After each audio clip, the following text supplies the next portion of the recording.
Hi guys! Lunch time na naman at ako ay magluluto ng aking lunch kasi wala sila amo, uuwi sila mamaya. So magluto muna tayo ng noodle.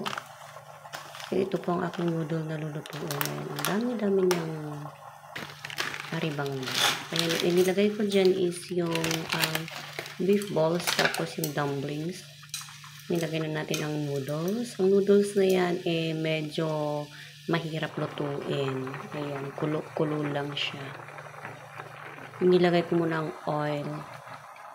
Ayan, unti-unti na natin ilagay ang mga ingredients niya.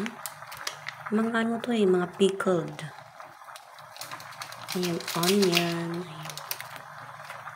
Isa pang pickled radish. Ayan.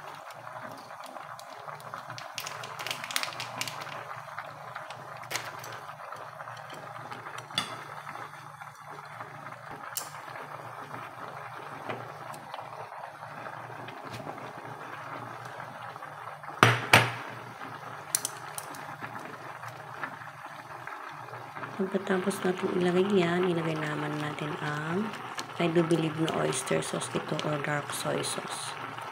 Kasi malapot siya. Smikos-smikos lang.